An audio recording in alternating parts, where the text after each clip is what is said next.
पाकिस्तान तहरीक-ए-इंसाफ की 26 नवंबर से हकीकी आज़ादी लॉन्ग मार्च के लिए रावलपिंडी में तैयारियां शुरू हो गई हैं। इकबाल पार्क में लॉन्ग मार्च के शुरका के लिए खैमे नस्ब किए जा रहे हैं। रावलपिंडी पीटीआई रहनुमाओं और कारकुनों का कहना है पिंडी तैयार है, आने वाले मेहमानों का भरपूर इस्तकबाल करेंगे। पाकिस्तान तहरीक इंसाफ रावलपिंडी के हकीकी आज़ादी मार्च की तैयारियां मरी रोड इकबाल पार्क में शुरका के लिए खैमा बस्ती पर काम जारी है। 40,000 से जायद शुरका के लिए खैमों में रहने, खाने पीने और वॉशरूम्स तैयार किए जा रहे हैं। तहरीक इंसाफ रहनुमाओं और कारकुनान का कहना है कि रावलपिंडी तैयार है, पाकिस्तान भर से आने वाले शुरका का भरपूर इस्तकबाल करेंगे। हमने 40,000 टेंट लगाए हैं जिसमें 10,000 बाथरूम है। खाने का, पीने का, रहने का, कंबल, रजाइयाँ, जो कुछ भी है हर चीज़ मिल रही है उन लोगों को। मैं ये समझती हूँ कि हमारे लोग बहुत बड़े दिल के हैं। बहुत सारे लोग अपने घरों में ठहरा रहे हैं, स्पेशली ख़वातीन को, और जो मर्द रह जाएंगे वो टेंट पे चले जाएंगे और वहाँ पे रह रहे होंगे।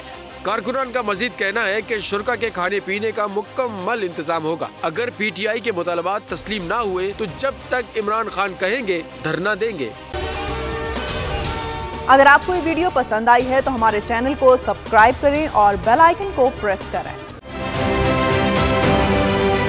जाली केस है ना, ये हम पे उस वक्त बनाए गए थे जब हुकूमत यही थी, इन्हीं लोगों की हुकूमत थी ना। और ये जाली केस, इनको मैं नहीं कह रहा इस केस को जाली केस, इनको पाकिस्तान में क्या पूरी दुनिया में एक ऐसा शिकायत कुंदा नहीं मिला, एक ऐसा कंप्लेनेंट नहीं मिला जिसने ये कहा हो कि हमारे साथ फ्रॉड हुआ है। तो ये खुद ही बन गए कंप्लेनेंट और ये खुद ही इन्होंने खुद ही इन्वेस्टिगेशन की, उसकी खुद ही तफ्तीश भी की, यानी कि कंप्लेनेंट भी है, इन्वेस्टिगेशन ऑफिसर भी है। और इन द एंड इन्होंने फिर उसके बावजूद ये कोर्ट में जमा कराया कि जी ये केस जाली केस था, जो कुछ एग्जैक्ट कर रहा था सब लीगल। ये मेरी बात नहीं है, ये इनके इन्वेस्टिगेशन ऑफिसर की बात। आज फिर उन्हीं की हुकूमत है और अब तो हमने नारा नहीं लगाया, अब तो हम हकीकी सहाफत कर रहे हैं।